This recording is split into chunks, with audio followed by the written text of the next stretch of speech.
Parents all want to discuss bad behavior. Huge mistake. Deal with it. Let it go. It's all over. It's finished. You keep talking about it, you're just bullying your kid. You're making them feel bad. You've always got to do that connection. No matter what they've done, you got to let go any anger you may be feeling, and you've still got to play with them. Still got to connect with them. Otherwise, you're not a leader. You're just a dictator. Welcome to the Bratbusters Parenting Podcast. My name's Lisa Bunnage. I'm a parenting coach. I'm a mom. I'm also a grandmother. And I'm Amy Bunnage, Lisa's daughter, and I handle the marketing and planning here at Bratbusters. While I don't have kids, each episode will dive into parenting topics and Lisa will answer your questions. Let's get started.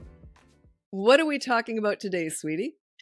Sorry, I always clap to start the episodes and I scared us both with my loud clap. It was a thunderous clap. It scared me. Well, it rolls into today's topic of going through the storms to get to the parenting rainbows. Okay. So yeah, I always say you got to go through the storms to get to the rainbows, because when you're changing things and the kids are losing some of their control, they're going to fight back. So yeah, you got to go through that storm though. You got to be ready for the fight, the battle, the tantrum, the screaming. That's all part of it. You find that the longer you've been parenting in maybe a way that letting kids get away with a little too much, do you find that the longer you've done that, the more intense the storms are? Well, of course, because they've had control for longer. And they will fight for control, even though they don't really want it. Well, that's not true. They want control. I think you and your brother felt you had control, but you had control over every decision you made. But if you made a bad one, I'd come in with a consequence if they did something naughty, like let's say. But yeah, you want kids to feel like they're in control, but you don't want them to feel like they're the boss of the household or the boss of you and telling you what to do and being disrespectful to people, even themselves sometimes. You know, they're doing things that get them in trouble all the time at school too, which is disrespecting themselves. I think that's an important part, is that it doesn't feel good if you're disrespecting yourself as a kid. Being bad doesn't feel good. It makes you feel bad. If you feel good, you do good. If you feel bad, you do bad. So if they're doing bad, they feel bad. If they do good, they feel good. It all, what you put out, you get back. So if they're pushing you around and being rude to you, you're actually making them feel bad.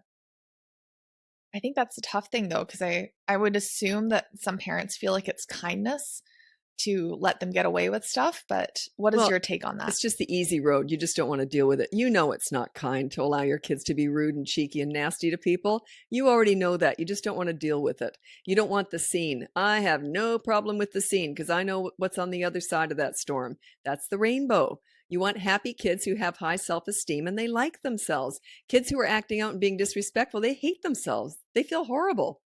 You always talk about how, because your approach is calm leadership. You always talk about how kids crave a leader. Is it that they crave feeling good about themselves? Like, is that what they're actually craving? Well, of course, because if you're with someone like a coach or anyone who makes you feel good, how do you treat that person? Right? They make you feel good. You feel good, you do good. We all want to feel good about ourselves. Kids who are acting out feel like crap. They feel like garbage. Don't do that to your kids. Don't let them be mean and disrespectful and nasty, because they feel awful. Just like you would if you were mean and nasty and disrespectful to other people. You would feel awful. I think we've talked about this before, where sometimes parents approach maybe more of a pleaser style because they were raised with an authority and they felt stifled and they didn't feel good getting raised that way. And so how do you find that balance then? Well, the difference is that as a leader, I was accountable too. An authority will never be accountable. An authority is my way or the highway. Don't do as I do as I say, right? Whereas as a leader, we set the example. So if I messed up, the kids got to punish me too. Like it was all done kind of in fun too. Like, oh, mom said she was going to do something and she forgot. So then I have to make it up to them. So as a leader, you show them respect by also being accountable. So you respect them enough that you follow through with what you say you're going to do. And if you don't, you're accountable for it. Make it up to them. So the old-fashioned authority, people tend to ricochet back and forth too much. Like they're trying to be the pleaser and then they realize it's a total disaster. The kids are walking all over you and they're nasty little kids sometimes. And then you try and ricochet into the authority to make stuff up. And then because you're going too far the other way. You're going back and forth. There's a medium in there, and the medium is the leadership. You want kids to make their own decisions, their own choices. You don't want to be telling them what to do and micromanaging them all the time, but you want them to make good decisions, and they will when they feel good about themselves. When they've got a leader, they naturally feel good about themselves. Leaders make kids feel good. Look at the pool story. That says it all. That just, you can Google Bratbusters pool story. I've got thousands of videos on that pool story and look that up. That is exactly what I'm teaching. I don't let anything go. I deal with bad behavior, but then I focus on the good kid. I can attest that she did not let anything go growing up. No, why would I? And neither did they. Neither did they. Boy, they loved it when I'd mess up. It was usually, I hate cooking. So it was usually if I promised to make something, like bake some muffins or something. It was something like that. And I'd forget. Ooh, they loved it. Mm-hmm. Okay, should we get into the questions? Sure. So we have Fariel from the United Arab Emirates.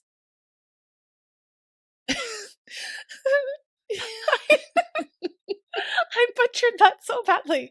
I think it's Emirates, not Emirates. She's the way I looked at her. Let's keep it in. That was good. Should we? Yeah, keep it in. I'm so sorry. I looked at her like, what the heck? Okay, move on. Ariel. Oh, Hi, my girl is 3.5 years old. My question is how to make your child understand the meaning of wait. Like today, something happened. I needed my husband's help, and I called him, and he started fixing while sitting on her trampoline. At that right moment, she came and started jumping. He told her to just wait. She kept on jumping, and then my husband snapped at her. I don't know how to tell her that she just needs to wait. Oh, the meaning of weight. I thought you meant weight like heavy and light. I was so confused. And she's jumping on the trampoline because she's heavy and I didn't understand that. Okay, the meaning of wait. Just say, okay, well, you wait here. She already knows, by the way, because at school they're told to wait and they can follow that. She just knew that you guys weren't going to take care of business. That's all. So when she got on the trampoline, that would have been instant. I would have taken her away and I would have given her a consequence right away. Because you said, no, wait till dad's finished. She already knows the meaning, by the way. I would be shocked if she didn't. She must be other places like where there's a teacher, like preschool or kindy or something, or she must have gone somewhere. She already knows. She knows the meaning of the word. What you're doing is how do we get her to comply? That's what you're asking here. So wait till dad's finished. She understands. Then she jumps and then you say it again. I don't repeat myself. Once she's broken the rule, then she gets a consequence right away. And the rule in the Bratbusters behavior board be wait? Nope. No, it's too general. That's like be good or listen. No, it can't. She already knows the meaning of the word. What you're saying is how do we get her to follow along with the word? How do we get her to comply? Well, when you said wait, instantly now you've set a rule. And then when she breaks it, there's a consequence now. So you're looking at me like it doesn't make any sense. In my mind, it does. So I might not be saying it very clearly. No. I just want to make sure that it feels clear for everyone listening. So it's the idea that, so this is not on the behavior board. It's just you set a rule and then you create a consequence rogue. Yeah. Well, not even, it's just a sort of, well, don't go there, like, and then she goes there. Then what you're saying is she doesn't understand the words don't go there. I'm questioning that. I think she knows what you meant when you said wait till dad's finished. She's 3.5. She would figure that out. It was the fact that she didn't comply is the problem. So the way that you get her to comply in future, not in that particular time, she's still going to be difficult, right? So, because she doesn't respect you, obviously. So, or else she would have waited.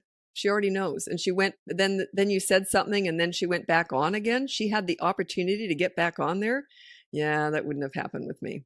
She would have been held back.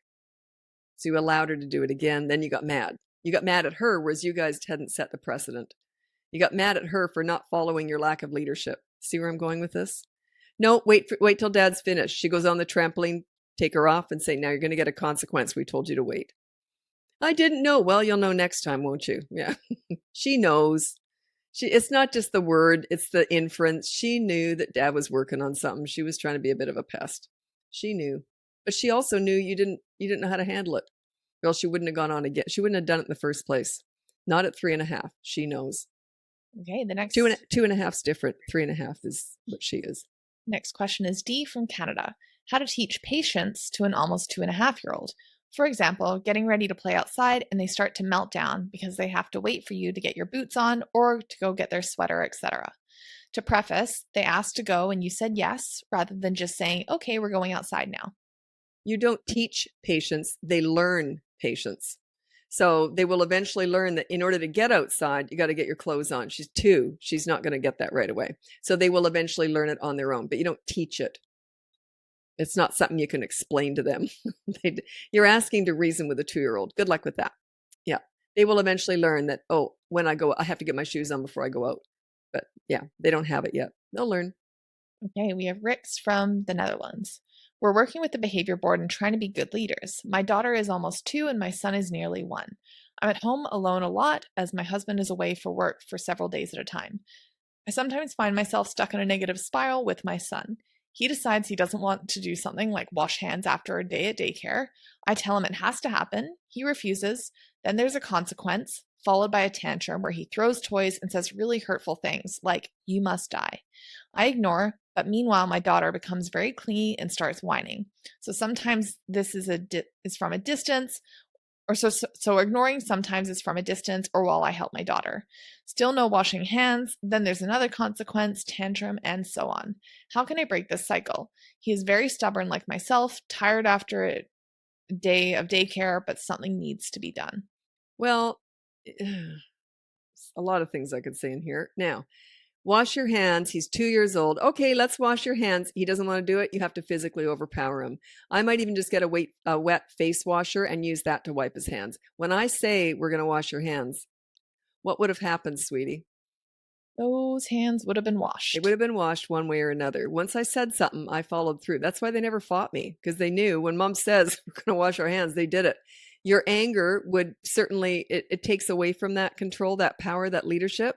If you look angry or frustrated or yell, then that takes away. Plus, you said then you give him a consequence afterwards. No, you just follow up the no with washing his hand. That is the consequence. That your fault. You got to win that battle. And your little one is crying because she's scared. You obviously, it's a bit of a scene. He's screaming. You're upset. So yeah, if you look upset, she's going to be upset. She's watching you more than she's watching him. So yeah, just say we're going to wash your hands now. Be ready for battle. Be ready for it. Just make sure you have a wet face washer or even like a wet one, like one of those wipes. Say we're going to wash your hands now and make it happen. Follow through. That's the storm. You got to go through the storm to get to the rainbow. I think that's a really important distinction, though, is that I said, oh, it would have happened, but it was never in anger or it wasn't in.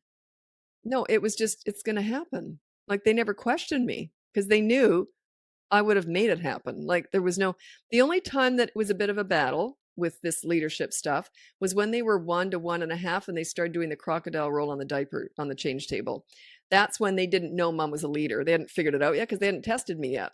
So they started doing the crocodile roll. They hardly ever did it again with me. Maybe they might try it a couple of times, but I was more the leader. Their dad wasn't. He was more the pleaser style, which is fine because they already had the leader. So they only need one leader. But he would try and negotiate with them and that. So they were more likely to continue with him. But with me, they knew when I said something's going to happen, they didn't fight me because they knew that it was going to happen. What's the point in fighting when you know it's going to happen anyway? They just learn that. But that takes time. It's not going to happen overnight. And plus, I didn't show any anger. I was very calm. So, oh, time to wash your hands. And that's about all I'd say. Like I wouldn't keep saying it. It got to a point where it was so consistent. I mean, the same way the sun goes up and the sun goes down. That's right. You're going to wash your hands. But there was a lot of revenge. They got back at me in a lot of ways because remember with the alarm, we've already talked about this, but like it got to the point where they were such good kids, but they learned how to get the better of me at times. And it was when we were coming home after school. I always had to go to the bathroom. We were coming home. We only had 2 bathrooms and I had to disarm the alarm before we got in.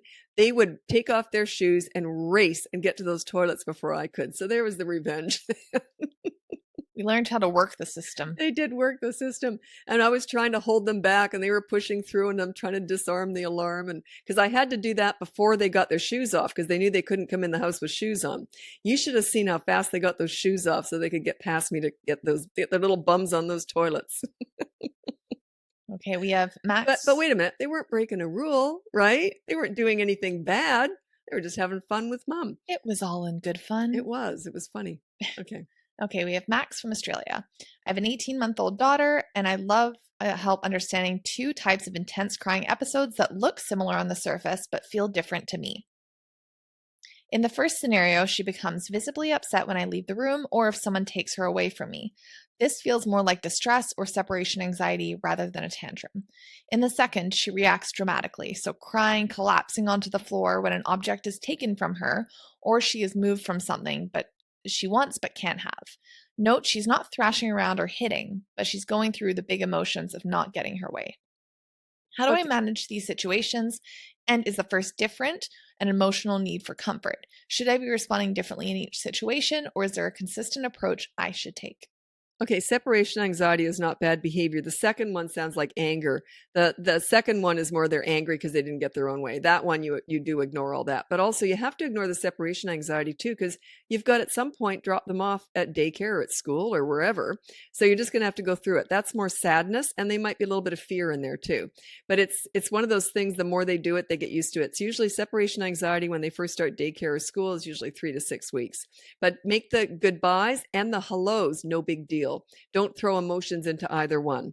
So when you say goodbye, you say, okay, we'll see you later, and off you go. And then when you come home, don't go, oh my God, I've missed you so much. Don't attach a lot of emotions to the goodbyes or the hellos, because then they think they're a big deal. So they say, oh, I'm back now. Let's go play. So yeah, you kind of lighten the mood a little bit. But yeah, they are different.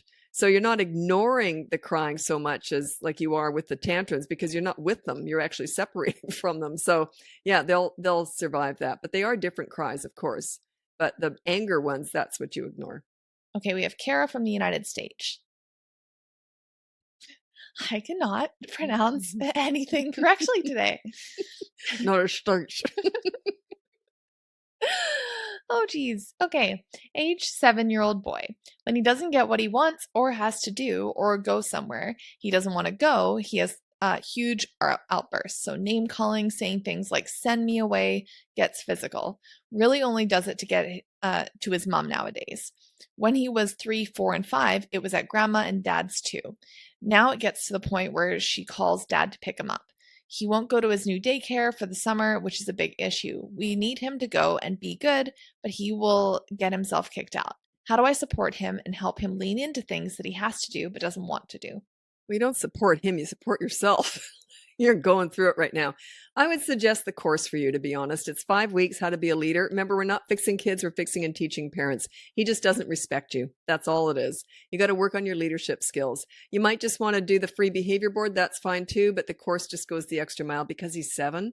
He's been building this up, right? He's good at it now. So yeah, he just doesn't respect you. That's all there is to it, because you're not gaining his respect. I remember, I'm not fixing kids. They're just reacting to what you're giving them. And that's what he's doing. He's obviously got away with a lot in his life, and he's running with it right now. So yeah, you want to work on your leadership skills. Check the behavior board. If you just want to get the free behavior board, that's fine too. The course goes past the behavior boards because we don't use those forever. But yeah, I would look into my website there if I was you. And the websites. Ratbusters.com. I think just one thing to note with this is first rule on the behavior board. Possibly parents might feel a little bit lost if they're just getting started and they're thinking, well, I want to address this behavior. What would you suggest as the first rule? It's usually something simple, and it's usually something you want them to start doing, not stop doing. The stop doing is harder. But it's usually something like put your shoes and your jacket away within 10 minutes of arriving home, something like that. So, but I think I've got lots of examples on the behavior board there, but you start where it's not so much the behavior, but just more of a habit or a chore kind of thing. So yeah, start there. Get them to do something. The other stuff, like when I'm dealing with clients and coaching, we'll start out, not always, but we usually start out small, depends on where the parents are at. And then we'll work our way up to the bigger stuff. So start with the stuff you think you can manage on that behavior board, especially if you're working alone. Like I said, if I'm working with clients, sometimes we'll start with the big stuff right away because we've got a lot to work on. But they've got me there supporting them. But if you're doing it on your own, then start smaller.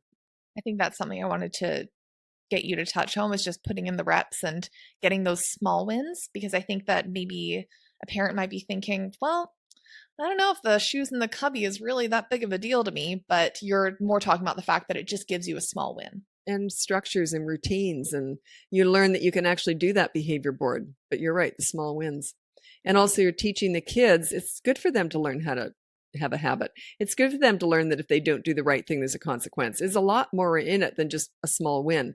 There's a lot of different messages in there. And plus, you're on there too. You're teaching the children that, wait a minute, I have rules too, and I'm also accountable. So that's another big part of it. A whole bunch of stuff in there. Whole bunches of stuffs. Okay, we have Lisa from Norway. Hello, our 4-year-old will often yell nonstop when he wakes up, including the mornings. I want to wake up, come get me, I'm hungry.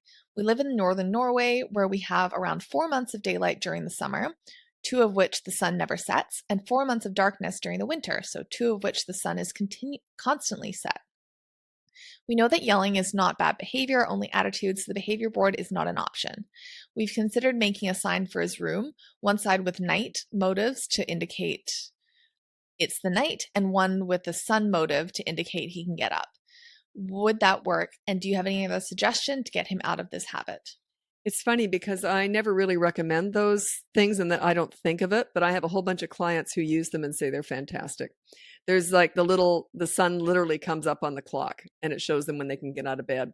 And then you can use an incentive. You can say, I'll tell you what, if you do this for a whole week, you'll get 5 minutes on the iPad every morning. Every morning you do it right. So you only have to do that temporarily. Because it's sort of a sleep pattern thing. It's not necessarily bad behavior. You're trying to train them out of a poor sleep habit. That's what you're doing. Like, if they're getting out of bed too early and coming into your room or yelling out or whatever. So if you're quiet and you don't come in and you can get up and come into our room, make sure you got night lights too down the hallway. They're not scared. Maybe he's yelling out because it's all dark and it's scary. So, but yeah, try that little clock thing. I have a lot of clients who use that. They say it's brilliant. That's so fascinating. I've never been to Norway, so I didn't realize that it was That 2 much full dark. months. Yeah, it's funny. My name's Lisa and I'm Norwegian too. I've never been to Norway, but so she's Lisa from Norway. Did you submit this question? I think I did. But yeah, Lisa from Norway. Me too. Okay, we have Erica from the United States. I have a 6-year-old and a 2.5-year-old. My 6-year-old is great. My 2.5-year-old is very hard. Everything is a battle. Everything is no, getting out of our pajamas, going upstairs to get dressed, getting dressed, going outside, coming inside. My other one was the complete opposite. I ignore the fight and look at my watch like I'm waiting for a bus, like you suggest. Sometimes he hits me and I restrain him. It's very hard to not get frustrated. Is this just a toddler thing or what I am doing wrong? Not all toddlers do that. What they start doing is not your fault, but it's your responsibility to train them out of these bad habits. Okay. So now this one, everything's as a battle, it shouldn't go to that. If I say something, I'm already ready for battle. If I've got a toddler that I know is going to battle me, I'm ready for it. So I say, okay, time to go. And then they say, no, I've got them. And I'm walking out with them under my arm, kicking and screaming. I follow through with what I say. You got to win the physical battles. I know it's difficult, but you're training them that once you say something, it's going to happen. So the fact that he's saying no, he thinks that he can talk you out of it. You must get into arguments with him. It must prolong whatever's going to happen. You must negotiate with him or something, because if you keep saying that over and over again with everything, it means he has to have some wins under his belt. He's already kind of figuring it out. Whereas a kid wouldn't argue with me because they know if I say we're going, we're going. They might have a tantrum, but we're still going. You see? So they eventually learn. But if he's fighting you on everything, it says to me that you're giving emotions, you're letting him win, you're trying to give him warnings. Okay, 5 more minutes then. Stuff like that. He's winning. Maybe let's touch on the idea that you often get people commenting this where one child maybe a little bit more challenging or fiery than another. Are there things to look out for as a parent on like how you react to that and how you approach it to make sure that you're not being unfair to one or the other? Well, I don't know if that's a good question, because if you have a really easy one and a really difficult one, it looks like you're unfair because you're always disciplining the difficult one. But they don't always get the fact that they're being disciplined all the time because they're being difficult. Is that where you're going with this? That and also just like the approach, the way you speak about the kids, like how do you recommend going about that? Well, that's the pool story. I mean, I didn't talk any different to that kid than I talked to all the other kids who were in no trouble at all. So yeah, you're kind of the same person with each child. I do have parents who, and I know they say this to me, they say, I know I look at that one kid differently because he drives me nuts. I love them all the same, but that one kid just drives me nuts. And I know that I'm mad at him all the time. You got to watch that. Don't show that. You can be mad at them, but just can't show it. Your disappointment, there's nothing worse than when a parent looks at you when they're mad, frustrated, and disappointed. It knocks you down. Just look at them when they do something. Like if a kid does something bad with me, I say, okay, well, here's what we're going to do. So I remove all emotions. I try and remove judgment. Do I have judgment? Oh, yeah. But do I show it? Nope. Nope. Just deal with it. There's the problem. Here's the solution. Done. It's over. I don't discuss it. It's over. Let it go. Parents all want to discuss bad behavior. Almost all parents feel that they need to discuss the bad behavior. Huge mistake. deal with it, let it go. It's all over. It's finished. You keep talking about it, you're just bullying your kid. You're making them feel bad. And I'm not saying that in this question that was the parents' approach, but I do just it brings up the topic of, because I've heard some friends where maybe the topic of like feeling like they were the black sheep of the family, or feeling, I just want to make sure that you kind of approach that. Well, and I wasn't trying to imply that they did that. We just sailed off in that direction. Yeah, there's usually one kid. I always say to parents when I first get them as a client, which one's our target? Parents usually laugh at that. There usually is a target, and there's usually one, and then often it changes. Because what happens is we sort out that target, then the next one thinks, oh, my turn. It happens quite often, actually. But yeah, we want to make sure. And on the behavior board, let's say you've got two kids, one's an angel, one's a devil. And you put on the behavior board, stop hitting everyone and stop being mean and name calling. And then you put for the other one, continue being an angel. That's the rule. Like, you got to make it look like it's not obvious which one you're targeting. So we're very careful with that. Very, very careful with that. And just because they're different doesn't mean they're wrong or they're bad. It just means that they're different. Okay. All people are different. Some are easier, some are more difficult. Oftentimes, the more difficult ones will become the high achievers because they do push themselves in the limits. Maybe not. They might be the ones who end up in jail. I don't know. But your friendship with them, your leadership with them will probably set them on a pretty good path. But be careful. I definitely raised my kids quite differently. They're very different personalities, but I'm pretty sure they both knew they were both treasured. I don't think they had any doubt with that. And yeah, so be careful with that, though. You will usually get one that disappoints you more than the other. I honestly didn't have that. My kids were both pretty easy, but I was a leader right from day one too, which helped. But yeah, be careful with the judgment. Play really hard with them in their world, both of them or all of them. Don't just single out, and you never take away playtime with mom or dad. You say, okay, you were rotten today, so I'm not playing with you. You've always got to do that connection. No matter what they've done, you got to let go any anger you may be feeling, and you've still got to play with them. Still got to connect with them. Otherwise, you're not a leader. You're just a dictator. Okay, we have Maja from Austria. I have a toddler who's 23 months and a baby who's 1 month. You always say when dealing with a toddler, a parent should simply put their words into action. However, when a toddler resists, this is physically not easy, and I am not able to always do it. So in my case, I cannot carry him or pick him up a lot, so when he resists, for example, when being changed or going up the stairs, it is a real challenge to force him to do so physically. What would be the alternative way of action? I usually end up taking away something and giving it back after he follows the instruction, or if there is nothing to take away or bribe, I bribe him. Thank you. Yeah, you have to do the physical stuff. He's only 23 months old, but be ready for battle. Don't say something that you're not willing to follow through on. It's just, I'm sorry, but it's just the way you have to do it with toddlers. It just, if you want to go somewhere, how do I get them in the car without having to pick them up? You have to pick them up to get them in the car. It is physical. It is physical. I get the odd, I can't say much about it, but sometimes I'll get parents, let's say with a disability, and they can't do that.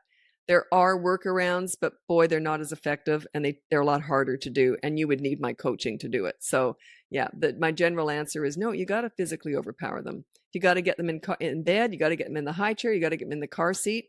Be ready for the battle before it even happens. So don't ask anything of them that you know they're going to fight back if you can't fight with them. The physical, you got to overpower them physically.